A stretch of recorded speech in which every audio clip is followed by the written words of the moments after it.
Olá pessoal, tudo bem com vocês? O meu nome é Paloma, eu sou psicanalista e esse é o 8º vídeo dessa série sobre ansiedade que eu tô fazendo aqui pro YouTube, baseada no livro Mentes Ansiosas da doutora Ana Beatriz. No vídeo de hoje vamos falar sobre transtorno do pânico, apenas a ponta do iceberg. Mas antes de irmos para o assunto do vídeo, eu peço para vocês já deixarem um like nele, se inscreverem no canal e ativar o sininho de notificações.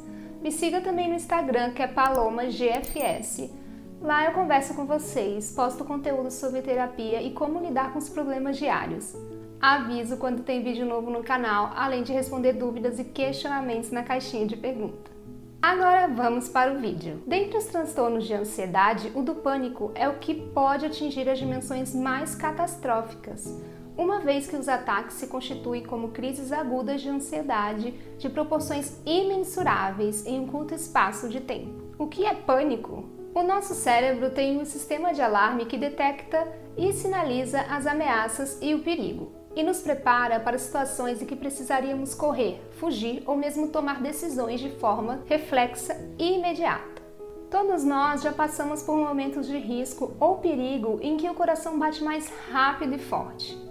Nossa respiração fica mais intensa, os músculos tensos, o corpo esquenta e começamos a transpirar.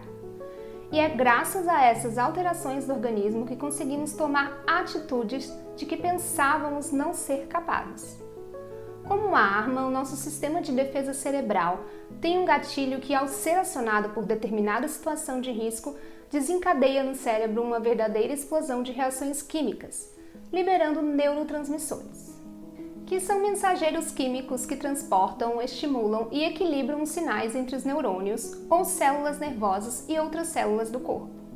Esses mensageiros químicos podem afetar uma variedade de funções físicas e psicológicas, incluindo frequência cardíaca, sono, apetite, humor e medo, como a noradrenalina, que tem como função a regulação do humor e estresse, controle de funções motoras, estimulação da memória e comportamentos reativos a raciocínio, concentração, funções mentais, apetite e sono. A dopamina, que é o analgésico natural do corpo em resposta à dor ou ao estresse, alivia a dor e cria uma sensação geral de bem-estar.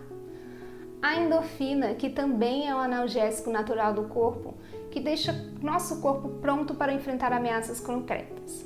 Algo semelhante ocorre durante uma crise de pânico. Tudo funciona como se houvesse um fato ou um perigo real. As mesmas alterações bioquímicas, as mesmas sensações e até as ações reflexas e imediatas de medo e insegurança. No entanto, a ameaça real não existe. É como se o sistema de alarme do detector de perigo estivesse desajustado e sua programação de disparo para situações necessárias passasse a funcionar em horas inapropriadas. Sem qualquer lógica aparente, necessidade real ou controle, esse alarme dispara de forma repentina, nos tomando de assalto e nos mostrando uma série de sintomas que, ao longo do tempo, irão transformar a nossa vida. É como se nosso despertador, programado para nos acordar todos os dias às 7 da manhã, passasse de um momento para o outro a tocar às 2, 3 ou 4 horas da madrugada em noites sucessivas.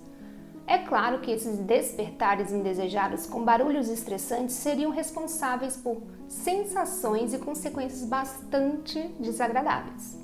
Sentimento súbito de terror, sensação de morte iminente, coração disparado, suor intenso, dores no peito, falta de ar, tontura, por vezes acompanhado de sensação de despersonalização, irrealidade ou de que alguma catástrofe vai acontecer. Parece a descrição de um ataque cardíaco, mas não é. Trata-se de um ataque de pânico. De fato, várias pessoas que sofrem de transtorno de pânico são atendidas em salas de emergência de pronto-socorros, para onde são levadas com forte suspeita ou quase certeza de estarem tendo um infarto. Lá, recebem o diagnóstico de que o coração está em perfeito estado. O caráter aterrorizante do ataque de pânico, em função de seus sintomas, é agravado por seu aspecto imprevisto.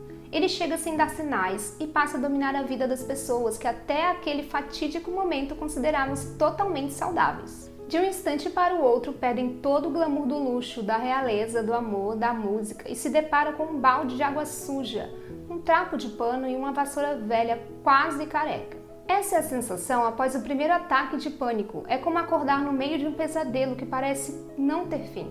Um ataque de pânico é um período de imenso medo, no qual 4 ou mais dos seguintes sintomas se manifestam subitamente: palpitações ou taquicardia, ritmo cardíaco acelerado, sudorese intensa, suor, sobretudo na face ou cabeça, tremores ou abalos musculares, sensação de falta de ar ou sufocamento, sensação de asfixia ou nó na garganta, um aperto, dor ou desconforto no peito, náuseas, enjoos ou desconforto abdominal similar à cólica, sensação de tontura, vertigem ou desmaio, sensação de irrealidade, estranheza com o ambiente ou de despersonalização, estranheza consigo mesmo, medo de perder o controle de seus atos ou enlouquecer, medo de morrer, sensação de anestesia ou formigamento, parestesias, calafrios ou ondas de calor.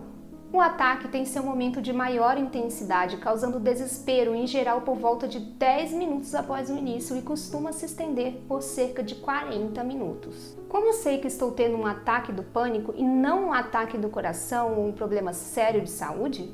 Se for a primeira crise, muitas vezes é difícil diferenciar um problema do outro, mas, na dúvida, deve-se sempre pecar pelo excesso e ir a uma emergência para avaliação médica e cardiológica, se necessário. Para aqueles que já passaram por isso, dependerá de saber se a pessoa já teve algum problema de saúde, de quando foi a última crise e se está ou não tratando clinicamente sua ansiedade. Aqui vão algumas informações que podem ajudar. Se o indivíduo é jovem e saudável e acabou de passar por alguma situação estressante, como assalto, morte ou problema grave de saúde na família ou mesmo estresse afetivo, devemos desconfiar de um ataque de pânico. O ataque de pânico não é o auge da ansiedade, mas apenas a ponta do iceberg.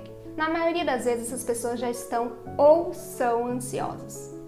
Caso os sintomas do indivíduo melhorem com algum calmante ou relaxante muscular ou beta-bloqueadores, ou durem no máximo 40 minutos, isso também sugere um ataque do pânico. Pacientes que já têm problemas de saúde ou parentes de primeiro grau com histórico de morte súbita, arritmias cardíacas, cardiopatias e pressão alta devem ser avaliados clinicamente por um médico. Crises que durem mais de 40 minutos também devem ser avaliadas. Pessoas que não estão com seus exames de rotina em dia, não fazem exames periódicos, possuem um estilo de vida sedentário, estressante ou que têm maus hábitos alimentares e estão com sobrepeso, devem aproveitar e fazer um check-up para excluir qualquer causa clínica. O uso de drogas também deve ser sempre investigado. Maconha, êxtase, cocaína, crack e LSD podem provocar ataques de pânico durante ou logo após o uso. No caso do álcool, os ataques costumam ocorrer no dia seguinte. Qual a diferença entre um ataque de pânico e o transtorno do pânico? Muitas pessoas apresentam um único ataque de pânico, que não se repete com o passar do tempo.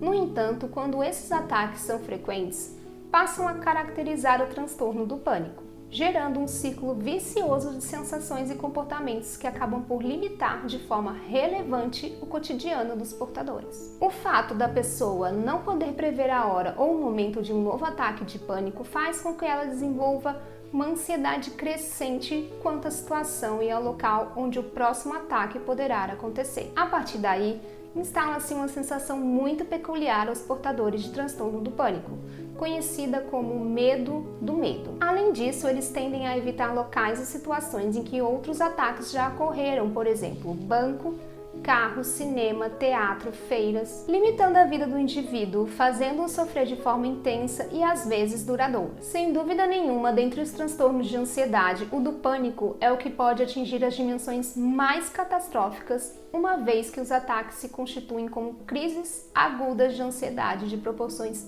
imensuráveis em um curto espaço de tempo. Existem casos em que o paciente tem crises de pânico, mas não tem transtorno de pânico? Fazendo uma analogia com o ditado popular, nem tudo o que reluz é ouro, podemos encontrar pacientes que apresentam crises ou ataques de pânico, mas que não sofrem do transtorno do pânico propriamente dito. Separar o joio do trigo não é uma tarefa fácil, requer experiência, pois as crises podem ser originadas por outros motivos e não pelo fato de o paciente apresentar efetivamente o transtorno do pânico. É observado muitas vezes ataques de pânico em consequência do uso de drogas como cocaína, êxtase, anfetaminas, remédio para reduções do apetite, álcool, maconha. Nesses casos, as crises de pânico costumam ocorrer no período de abstinência ou na intoxicação aguda, como é o caso das substâncias estimulantes, cocaína, anfetaminas, ou mesmo excesso de cafeína ou nicotina. Na prática clínica, é constatado que certos pacientes só procuram consultório por terem apresentado ataques de pânico em plena segunda-feira. Após uma investigação criteriosa, é identificado que tais crises ocorreram depois de um final de semana de intensas badalações associadas a abusos de substâncias estimulantes ou drogas, que muitas vezes são companheiras das noitadas. Além de averiguar as situações de abuso de drogas, o médico também deve realizar uma cuidadosa avaliação clínica para que outras patologias clínicas que costumam provocar sintomas semelhantes a uma crise de pânico possam ser descartados. As principais situações clínicas que devem ser eliminadas antes de firmar o diagnóstico de certeza do transtorno do pânico são hipertireoidismo, conjunto de sintomas decorrentes do excesso do hormônio da tireoide, hipotireoidismo, que é a diminuição do funcionamento da tireoide, o hiperparatireoidismo, que é caracterizado pelo excesso de funcionamento das glândulas paratireoides, prolapso da válvula mitral, que é a anormalidade cardíaca valvar mais comum que pode ocasionar fadiga e palpitações. Arritmias cardíacas, que são alterações do ritmo cardíaco normal. Insuficiência coronariana, que é a deficiência da artéria coronária responsável pela irrigação do coração. Crises epilépticas, especialmente as do lobo temporal. Feocromocitoma, tumor em geral benigno, localizado nas glândulas suprarrenais, 85% dos casos, com flutuação da pressão arterial, cefaleia, sudorese e palpitações. E a hipoglicemia, que é o baixo nível de glicose no sangue. O transtorno do pânico é uma doença dos tempos atuais. Ao longo dos séculos, observamos que as pessoas têm continuamente sofrido de ataques de pânico. O transtorno do pânico é algo comum entre as pessoas? Os estudos mais recentes divulgados pela APA indicam que o transtorno do pânico acomete de 2 a 3% da população em geral. No entanto, é o transtorno de ansiedade que mais leva os pacientes a buscarem ajuda médica e psicológica. A própria APA relata um percentual expressivo de prevalências nas mais diversas especialidades médicas: saúde mental, neurologia, cardiologia. Isso dá a dimensão exata do sofrimento e do desespero que um indivíduo experimenta durante um ataque de pânico. A partir desse momento, inicia-se um longo período de temor, insegurança e mudança. A época mais comum para que aconteçam os primeiros ataques de pânico é entre 15 e 30 anos de idade, o que não exclui a ocorrência em qualquer outra faixa etária. A recorrência dos ataques faz com que muitas pessoas sintam que não podem continuar a trabalhar ou a ter a mesma vida ativa de antes. Por isso, não é raro que abandonem carreiras profissionais bastante promissoras. Como surge o transtorno do pânico? O pânico não surge da noite para o dia. Ele se constrói lentamente ao longo de 1 a 3 anos em média, a partir de situações de estresse que se prolongam mais do que esperado e não caminham para uma solução. As pessoas que sofrem de transtorno do pânico não costumam relacionar um fato ou motivo óbvio que justifica a ocorrência dos primeiros ataques de pânico. No entanto, o que se constata na maioria dos casos é que existe uma ligação com os eventos da vida do paciente responsáveis pelo desencadeamento das primeiras crises. Por meio de uma investigação mais apurada, pode-se observar que esses eventos não ocorreram nas últimas horas, últimos dias ou semanas, mas entre 6 e 18 meses atrás. Em geral, as pessoas com pânico ignoram totalmente essa ligação com eventos passados, sendo denominado de fio invisível. Todavia, a conexão existe e os pacientes normalmente fracassam em correlacionar os acontecimentos, o que demonstra estarem procurando no lugar ou no tempo errado. É muito raro que olhem para um período de tempo superior ao dia anterior, na tentativa de explicar seus ataques de pânico. Essa é a razão pela qual os pacientes não conseguem estabelecer a ligação correta, uma vez que enquadram os fatos com um enfoque temporal distorcido. É preciso olhar a meia distância quando se quer desvendar os fatos reais que desencadearam os primeiros ataques do pânico. As demandas aumentadas de desempenho físico e mental a que as pessoas estão sujeitas quando são expostas a eventos traumáticos são suportadas pelo organismo por um determinado período de tempo e varia de pessoa para pessoa. Porém, existe um momento em que esse frágil equilíbrio é quebrado e a reação do medo acionada pelo organismo passa a ser disparada sem qualquer motivo imediato. Surgem então os recorrentes ataques de pânico que transtornam de forma abrupta a vida do indivíduo. É interessante perceber que o estresse é prolongado, porém o aparecimento da crise de pânico em si é súbito e toma conta do paciente de assalto, roubando sua paz e mergulhando em um universo catastrófico onde a morte vive à espreita. Na realidade, o ser humano tem em sua essência essa condição, a de se relacionar, se deixar afetar pelo outro, tanto de forma íntima quanto pessoal ou profissional. Isso vale para qualquer ser humano em qualquer lugar do nosso planeta, seja nas grandes cidades, nas zonas rurais, nos desertos da África ou nas geleiras da Antártida. Onde houver estresse prolongado de caráter afetivo, haverá grande possibilidade de encontrarmos seres humanos com transtornos do pânico. Esse transtorno é mais comum em mulheres ou em homens. De acordo com a APA, as mulheres são mais acometidas do que os homens, em uma proporção de 2:1. E a causa exata dessa diferença até hoje não é satisfatoriamente compreendida. Esse tipo de transtorno é genético? Pode passar para os filhos? É importante destacar a significativa presença de uma propensão genética ao transtorno, uma vez que existe maior incidência do problema entre pessoas em cuja família existem casos semelhantes. Porém, não é necessário ter alguém da família com pânico para desenvolver esse transtorno. Considerando as pesquisas, qualquer um tem a probabilidade de ao menos ser acometido por um ataque de pânico em algum momento da sua existência. Como diagnosticar esse transtorno? É muito importante que o diagnóstico do transtorno do pânico seja realizado por um profissional com larga experiência no trato com pessoas portadoras de transtornos ansiosos e com vasto conhecimento das patologias clínicas em geral. Dessa forma, ele poderá solicitar uma série de exames de rotina a fim de descartar qualquer possibilidade de que as crises sejam provocadas por outras doenças. Assim, esse profissional poderá realizar o diagnóstico preciso por meio do diagnóstico diferencial e conduzirá o paciente com pânico para um tratamento eficaz, ou o encaminhará a outro especialista de maneira adequada. Infelizmente, o portador de transtorno do pânico pode levar muito tempo até receber diagnóstico e tratamento adequados. Tais pacientes costumam passar em diversos especialistas médicos e, após uma quantidade exagerada de exames complementares, muitas vezes recebem um desolador diagnóstico do nada, que costuma ser seguido por tapinhas nos ombros e frases proféticas. Você está ótimo, não tem nada, seus exames são espetaculares. Isso tudo é na sua cabeça, relaxe, viaje no final de semana e tudo voltará ao normal. Quem tem pânico sabe muito bem que o tal nada mencionado com veemência por muitos médicos e psicólogos pode ser responsável por todo o sofrimento do mundo em um curto espaço de tempo, os minutos que duram a crise do pânico. Além disso, o nada, ao se repetir, muda de forma dramática toda uma vida e planos, sonhos e realizações. O transtorno do pânico geralmente vem sozinho ou acompanhado. É muito comum que o transtorno do pânico venha acompanhado de outras alterações comportamentais, denominadas comorbidades ou transtornos secundários. Na realidade, são problemas que, com o passar do tempo, o transtorno do pânico acaba carregando debaixo do braço, dificultando ainda mais a vida do indivíduo. Outros transtornos de ansiedade, como as fobias, a depressão e a hipocondria, são encontrados com frequência nos pacientes com transtorno do pânico. A hipocondria é até esperada nos portadores de transtorno do pânico, já que esses se preocupam muito com seu corpo, seu funcionamento e as reações que ele pode ter. Quais os prejuízos que o transtorno do pânico pode trazer se não for tratado? O sofrimento vivenciado por um portador do transtorno do pânico também pode ser gerador de grandes prejuízos em diversos segmentos da vida, como financeiro, profissional. Os gastos financeiros com médicos e exames laboratoriais são expressivos, além de faltas e afastamentos no trabalho.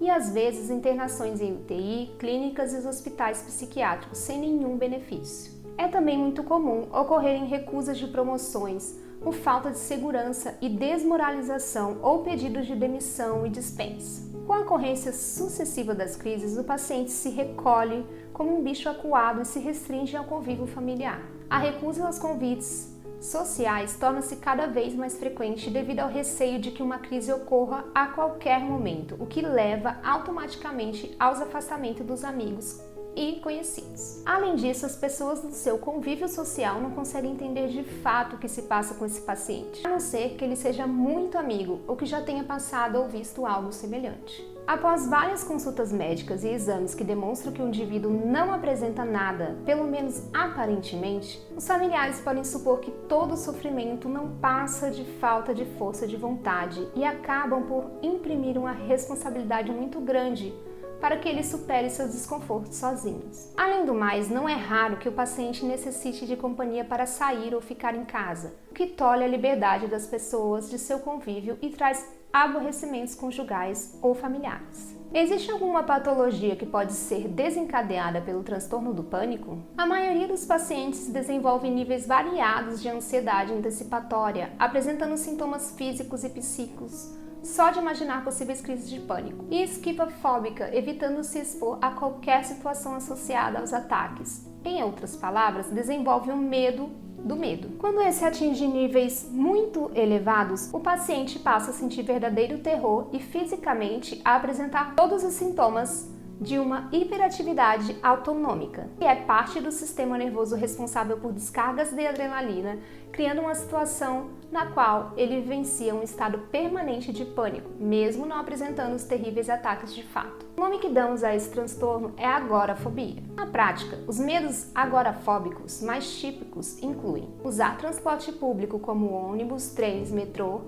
avião, estar em meio à multidão em teatros, elevadores, restaurantes, supermercados, lojas de departamentos ou simplesmente se afastar de casa. Em linguagem coloquial, a agorafobia pode ser descrita como um medo exacerbado que muitos pacientes ansiosos apresentam ao se encontrarem fora de suas zonas de segurança. É bom destacar que essas zonas podem ser sua casa ou pessoas com as quais o paciente se sente seguro ou protegido. Com quanto tempo de tratamento o paciente pode parar de ter crises? Um paciente com pânico bem atendido e assistido em suas intensas necessidades iniciais por meio de consultas regulares, telefonemas, e-mails, SMS e WhatsApp é capaz de aderir ao tratamento e apresentar remissão completa de suas crises em pouco tempo, em média de 4 a 8 semanas. E quando isso acontece, ele experimenta uma felicidade contagiante que passa a ser dividida com as pessoas que agora ele identifica e com as quais se solidariza em função do sofrimento vivenciado. E é claro, parte dessa alegria também é compartilhada com seu médico e com seu terapeuta, o que nos abastece de um combustível poderoso para sempre fazer mais e melhor. O alívio do diagnóstico e, finalmente, o tratamento. Sem dúvida, a maioria dos pacientes sente um extremo alívio com o diagnóstico correto, pois encontra justificativas para seus sofrimentos e descobre que pode ser tratado. Nesse aspecto, a empatia do médico ou terapeuta se colocar no lugar do paciente e identificar suas angústias é de fundamental importância. Nos tempos atuais, é impensável um profissional frio e insensível com a postura de quem olha de cima, sem o mínimo de envolvimento. É necessário que os pacientes se sintam acolhidos e respeitados com uma conduta que se diferencie dos inúmeros contatos anteriores. Muitos deles já chegam no consultório desesperançosos e fragilizados, uma vez que em inúmeras situações foram avaliados e julgados como indivíduos que têm tantas queixas, mas não apresentam nada. Um indivíduo com pânico não está definitivamente diante de uma ameaça real, mas seu sofrimento existe e é muito expressivo. Além disso, deveria ser da essência de quem cuida de seres humanos ouvi-los com a alma e o coração, já que cada indivíduo tem um histórico de vida, emoções, culturas, hábitos e toda a riqueza de uma experiência humana. A maioria desses pacientes já viveu situações constrangedoras e humilhantes e o sofrimento não foi pequeno. A esperança vem com o diagnóstico e o tratamento adequado. Para tanto, é necessário que o médico e o terapeuta estejam familiarizados com o assunto e que haja uma boa relação médico-paciente. A partir daí, a conduta terapêutica poderá ser estabelecida tendo grandes chances de êxito. Tratamento medicamentoso. No tratamento, são usadas medicações que atuam de forma substancial nas crises de ansiedade e na prevenção de novas crises. A atuação desses medicamentos no equilíbrio da serotonina, o neurotransmissor que traz bem-estar ao indivíduo, e na diminuição da ansiedade, tem efeitos muito positivos no quadro do transtorno de pânico e outros quadros ansiosos. A outra questão se refere ao tempo de ação terapêutica. Normalmente, antes de se obter resultados satisfatórios, há um espaço de 20 a 30 dias, chegando em alguns casos a 45 ou 60 dias. Essa informação é fundamental, pois alguns pacientes acabam desistindo do tratamento ainda na fase inicial por falta de conhecimento. Quando, no início da administração da medicação, os efeitos adversos surgirem, os pacientes podem ter a falsa impressão de piora caso não sejam orientados pelo médico que o assistiu. Além disso, avaliações médicas periódicas são de extrema relevância, já que o vínculo e a perfeita sintonia entre médico e paciente tornam possíveis os ajustes, a troca ou associações medicamentosas para o melhor conforto do paciente. Diversas opções de tratamento são válidas, já que outros medicamentos podem ser usados no transtorno do pânico. No entanto, sempre é importante observar a máxima de que cada caso é um caso. Muitas vezes os pacientes têm dúvidas em relação ao tempo necessário para o tratamento. Tudo depende das características de cada um e das respostas à medicação.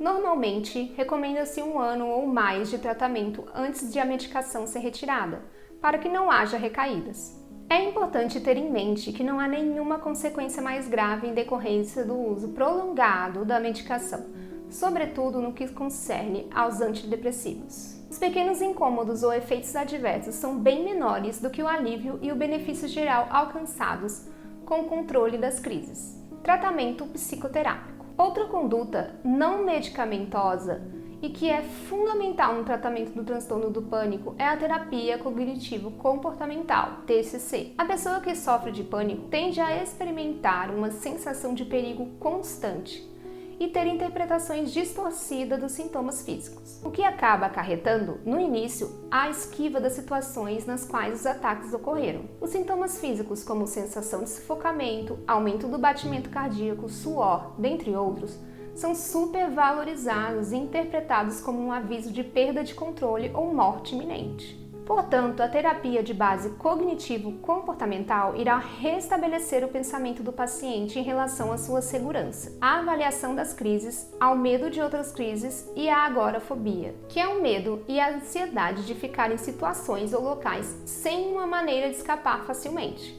ou em que a ajuda pode não estar disponível no caso de a ansiedade intensa se desenvolver, além de fornecer exercícios que facilitam o controle da ansiedade e da própria crise caso ela ocorra. A TCC trabalha métodos que envolvem controle da respiração, relaxamento, exposição a situações que trazem temores ao paciente e reestruturação cognitiva, mudança na maneira de pensar. A terapia traz o auxílio necessário na descoberta dos pensamentos automáticos e como modificá-los, alterando assim os sentimentos decorrentes deles, com benefícios no controle do comportamento. Ela tem por objetivo estudar as condições nas quais se desenvolveram as crenças pessoais que, no momento, estão causando sofrimento ao paciente, impedindo-o de solucionar seus problemas e conflitos e, assim, ajudá-lo não somente a entender seus desconfortos, como também solucioná-los. O terapeuta funciona como uma espécie de técnico ou treinador com o qual o paciente aprende a ver de forma diferente seu transtorno, dando uma nova interpretação aos fatos e sintomas que o acompanham.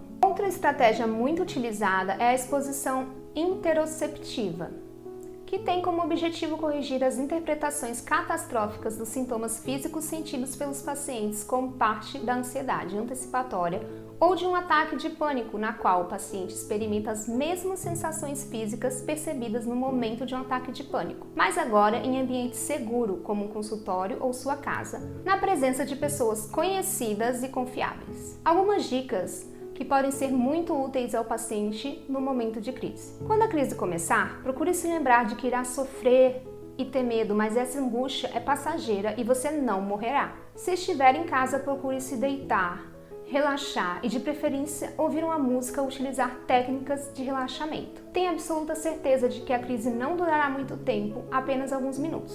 Embora pareça uma eternidade, o pico máximo da crise chega em 10 minutos. Depois, os sintomas indesejáveis diminuirão consideravelmente e desaparecerão por completo. Quanto mais você relaxar, mais rápido passará a crise. Procure fazer a respiração diafragmática, que consiste no seguinte: coloque uma das mãos na barriga e a outra na região do peito. Inspire profundamente, procurando distender apenas o abdômen e não a região do peito. Ao expirar, Solte o ar pela boca até sentir sua barriga totalmente vazia. Inspire suavemente pelo nariz, contando até 3, e expire pela boca por um período maior, contando até 7. O ar não deve ser soprado no momento da expiração. Tratamentos complementares. Além dos tratamentos medicamentosos e psicoterápicos, existem outros tratamentos complementares que podem ser úteis. Em casos graves e refratários, ou naqueles que têm intolerância a medicamentos, a yoga e outras técnicas de meditação também são boas escolhas para melhorar o quadro ansioso. Existem também alguns grupos de apoio que servem de acolhimento, esperança e vida que retornam. Não há dúvida de que há um longo caminho a percorrer até a descoberta da real causa do transtorno do pânico. E para que o tratamento seja uma tarefa menos espinhosa para quem sofre o problema.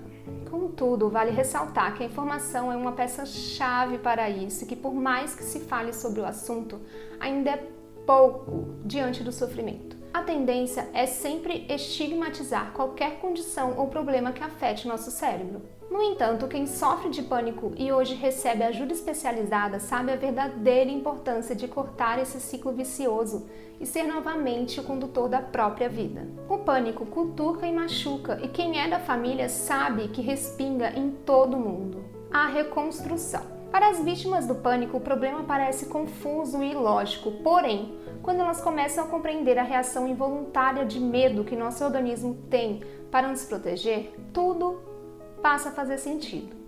A vida de quem sofre desse transtorno gira em torno do pânico e do medo. Mas é importante saber que é possível superar tudo isso, sair da órbita aterrorizadora do medo e voltar a ter uma vida normal. No entanto, quando isso acontece, a pessoa geralmente necessita fazer alguns rearranjos no seu cotidiano. Os anos de concentração em torno do pânico frequentemente significam que o indivíduo deixou de lado muitas coisas que faziam parte da sua vida. Profissão, lazer, família, e que davam sentido à sua existência. É muito importante deixar bem claro que o transtorno do pânico não prejudica de modo permanente suas funções mentais. A concentração, a memória, as capacidades intelectuais, a alegria e a sensação de bem-estar são apenas temporariamente suprimidas pelo medo. Nenhuma delas se perde de forma permanente. Tudo pode ser recuperado e até mesmo melhorado com a separação do pânico. Bom, pessoal, esse foi o 8º vídeo dessa série sobre ansiedade que eu tô fazendo aqui no YouTube. Espero estar ajudando vocês e seus conhecidos de alguma forma com esse conteúdo. Semana que vem, na terça, vai ter mais um vídeo dessa série, mas enquanto isso, assista os primeiros vídeos para não perder nenhuma informação valiosa. Eu encerro por aqui, um beijo e até semana que vem.